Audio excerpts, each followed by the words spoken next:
കണ്ടോ, ഇന്ന് എൻ്റെ കയ്യിലിരിക്കുന്നത് 2 നാടൻ കോഴികളാണ്.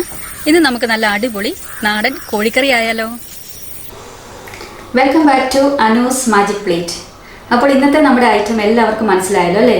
തനി നാടൻ രീതിയിൽ നാടൻ കോഴിക്കറി റെഡിയാക്കുന്ന വീഡിയോ ആണ് ഇന്ന് നിങ്ങളുമായിട്ട് ഞാൻ ഷെയർ ചെയ്യുന്നത്. നാടൻ കോഴികൾക്ക് ഒരു പ്രത്യേക ടേസ്റ്റ് തന്നെയാണല്ലേ. അപ്പോൾ അത് കറി വയ്ക്കുന്ന രീതിയിലും ഒന്ന് ശ്രദ്ധിക്കുവാണെങ്കിൽ അതിൻ്റെ യഥാർത്ഥ രുചിയിൽ, അതിൻ്റെ ഒറിജിനൽ ടേസ്റ്റിൽ തന്നെ നമുക്ക് തയ്യാറാക്കി എടുക്കാൻ പറ്റും. അപ്പോൾ അതെങ്ങനെയാണ് റെഡിയാക്കുന്നത് നമുക്ക് നോക്കാം. അപ്പോൾ വീഡിയോയിലേക്ക് പോകുന്നതിന് മുൻപായിട്ട് ഈ ചാനൽ ആദ്യമായിട്ട് കാണുന്നുണ്ടെങ്കിൽ സബ്സ്ക്രൈബ് ചെയ്ത് സപ്പോർട്ട് ചെയ്യണം. കൂടെ തന്നെ എല്ലാവർക്കും സ്നേഹം നിറഞ്ഞ ക്രിസ്മസ് ആശംസകൾ നേരുന്നു. അപ്പോൾ നമുക്ക് പെട്ടെന്ന് തന്നെ സൂപ്പർ ടേസ്റ്റി ആയിട്ടുള്ള നാടൻ കോഴിക്കറി റെഡിയാക്കാം.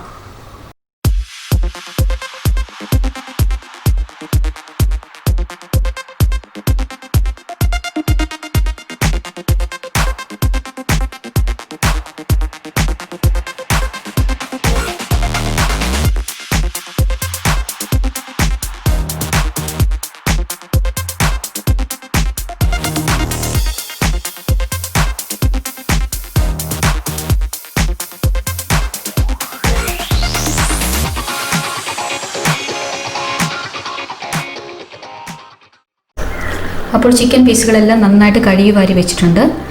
2 കോഴിയും കൂടെ കൂട്ടി 3 കിലോയാണ് ഇവിടെ കിട്ടിയിട്ടുള്ളത്. അപ്പോൾ അതിനാവശ്യമായിട്ടുള്ള സാധനങ്ങൾ: സവോള 6 എണ്ണം ഞാനിവിടെ നീളത്തിൽ അരിഞ്ഞ് വെച്ചിട്ടുണ്ട്. പിന്നെ വെളുത്തുള്ളി ഒരു 3 കുടമുണ്ട്, ഏകദേശം 1 പിടി എന്ന് പറയാം. ഇഞ്ചി 2 വലിയ പീസ് ഇഞ്ചിയും എടുത്ത് വെച്ചിട്ടുണ്ട്. അപ്പോൾ വെളുത്തുള്ളിയുടെയും ഇഞ്ചിയുടെയും ടേസ്റ്റ് കുറച്ച് കൂടുതൽ വേണം ഇതിന്. പിന്നെ 3 പച്ചമുളക് എടുത്ത് വെച്ചിട്ടുണ്ട്. കൂടെ കറിവേപ്പില 4-5 തണ്ട് കറിവേപ്പില എടുത്ത് വെച്ചിട്ടുണ്ട്.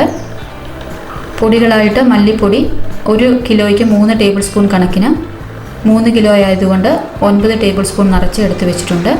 മുളക് പൊടി 2 ടേബിൾ സ്പൂൺ കാശ്മീരി മുളക് പൊടിയും എരിവുള്ള ടൈപ്പ് മുളക് പൊടി 1 ടേബിൾ സ്പൂണും കൂടെ മിക്സ് ചെയ്തതാണ്. മഞ്ഞൾപ്പൊടി 1.5 ടീസ്പൂൺ എടുത്ത് വെച്ചിട്ടുണ്ട്. സ്പൈസസ് ആയിട്ട് 1 ടേബിൾ സ്പൂൺ നിറച്ച പെരിഞ്ജീരകം എടുത്തിട്ടുണ്ട്. പിന്നെ ഒരു വലിയ പീസ് കറുവാപ്പട്ട, ഏലയ്ക്ക ഒരു 10-20 എണ്ണം ഏകദേശം കാണും. അതേ അളവിൽ തന്നെ ഗ്രാമ്പൂവും ഇവിടെ എടുത്ത് വെച്ചിട്ടുണ്ട്. അത്രയും ചതച്ചെടുക്കാനായിട്ടുള്ളതാണ്. ഇപ്പം 3 കിലോയ്ക്കുള്ള അളവാണ് ഇപ്പം ഞാൻ പറഞ്ഞത്. പിന്നെ എടുത്തിട്ടുള്ളത് തേങ്ങാപ്പാലാണ്. ഒരു തേങ്ങയുടെ മുഴുവൻ പാലും ഇവിടെ എടുത്ത് വെച്ചിട്ടുണ്ട്. 1-ാം പാലായിട്ടും 2-ാം പാലായിട്ടും. 2-ാം പാല് കൂടുതൽ വെള്ളം ചേർത്ത് എടുത്തിട്ടുള്ളതാണ്. ഇനി നമുക്ക് കറി ഉണ്ടാക്കുവാനായിട്ട് തുടങ്ങാം. ആദ്യം ചൂടായ ചീനിച്ചട്ടിയിലേക്ക് വെളിച്ചെണ്ണ ചേർത്ത് കൊടുക്കാം. വെളിച്ചെണ്ണയാണ് നാടൻ കറികൾക്ക് ഏറ്റവും നല്ലത്.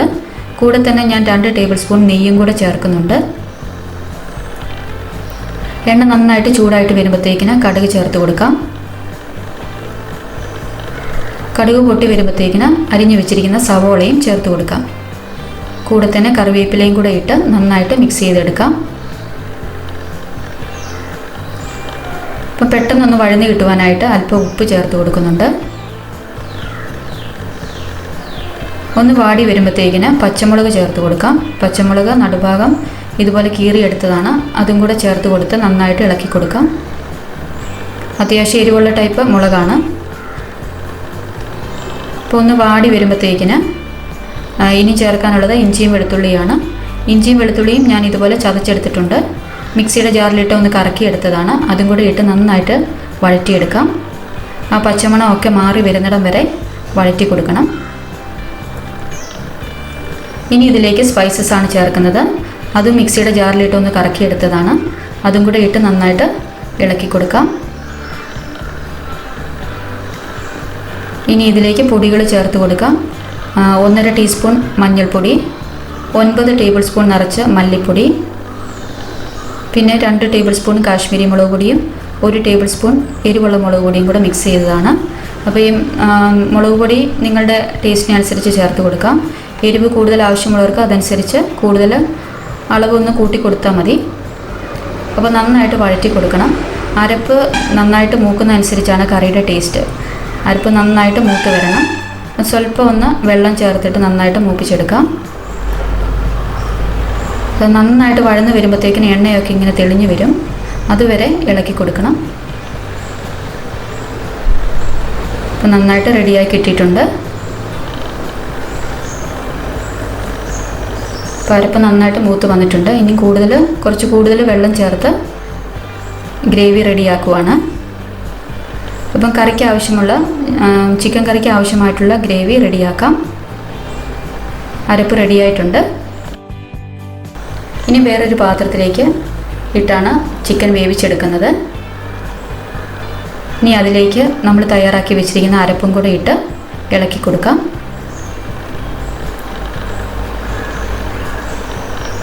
നന്നായിട്ട് മിക്സ് ചെയ്തെടുക്കണം.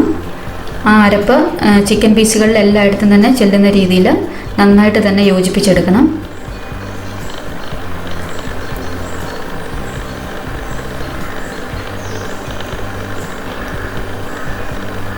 അപ്പോൾ ഇനി ഇതിലേക്ക് ചേർക്കാനുള്ളത് രണ്ടാം പാലാണ്.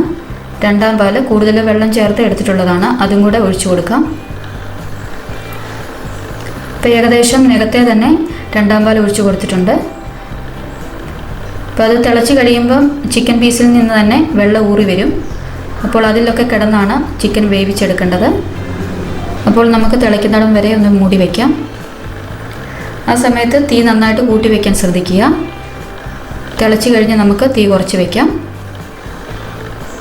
ഇടയ്ക്കൊന്ന് മൂട മാറ്റിയിട്ട് ഇളക്കി കൊടുക്കാം. നന്നായിട്ട് തിളച്ച് വന്നിട്ടുണ്ട്. ഇടയ്ക്കൊക്കെ മൂട മാറ്റി ഇതുപോലെ ഇളക്കി കൊടുക്കാം. അത്യാവശ്യം വേവുള്ള ടൈപ്പാണ് നാടൻ കോഴികൾ. ഇത് മൂപ്പ് കുറഞ്ഞ കോഴി ആയതുകൊണ്ടാണ് ഞാൻ സ്റ്റൗവിൽ വെച്ചത്. അല്ലെങ്കിൽ വിറകടുപ്പിൽ വേണമെങ്കിൽ നിങ്ങൾക്ക് വെക്കാം. ഈ കുക്കറിൽ വെച്ച് വേവിക്കുന്നതിലും കൂടുതൽ ടേസ്റ്റ് ഇതുപോലെ അരപ്പിലൊക്കെ കിടന്ന് നന്നായിട്ട് തിളച്ച് വേകുമ്പോഴാണ്. ഇനി ആവശ്യത്തിന് ഉപ്പ് ചേർത്ത് കൊടുക്കാം. സവോള വഴറ്റിയ സമയത്ത് മാത്രമല്ലേ നമ്മൾ ഉപ്പ് ചേർത്തുള്ളൂ. അപ്പോൾ ഇനി ഇതിനാവശ്യമായിട്ടുള്ള ഉപ്പ് ചേർത്ത് കൊടുത്ത് നന്നായിട്ട് ഇളക്കി മൂടി വയ്ക്കാം.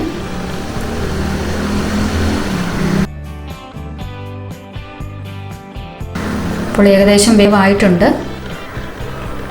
അതിൽ നിന്നൊക്കെ നെയ്യ് ഇറങ്ങി വന്നിട്ടുണ്ട്. നാടൻ കോഴികളുടെ ആ ഒരു ഒറിജിനൽ ടേസ്റ്റ് കിട്ടണമെങ്കിൽ ഇതുപോലെ തിളച്ച് അതിൽ നിന്നൊക്കെ നെയ്യ് ഇറങ്ങി വരണം. അപ്പോൾ നന്നായിട്ട് തന്നെ വെന്ത് വന്നിട്ടുണ്ട്. എല്ലിൽ നിന്നൊക്കെ വിട്ടു വരുന്നുണ്ട്.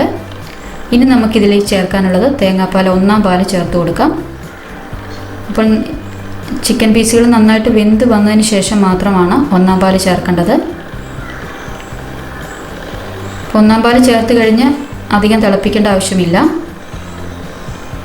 നന്നായിട്ട് ഇളക്കി കൊടുത്തിട്ട് തിളയ്ക്കാൻ തുടങ്ങുമ്പോൾ തന്നെ നമുക്ക് സ്റ്റൗ ഓഫ് ചെയ്ത് കൊടുക്കാം. ഇത് തിളയ്ക്കാൻ തുടങ്ങിയിട്ടുണ്ട്. നമുക്കിനി അധികം താമസിക്കേണ്ട, സ്റ്റൗ ഓഫ് ചെയ്ത് കൊടുക്കാം.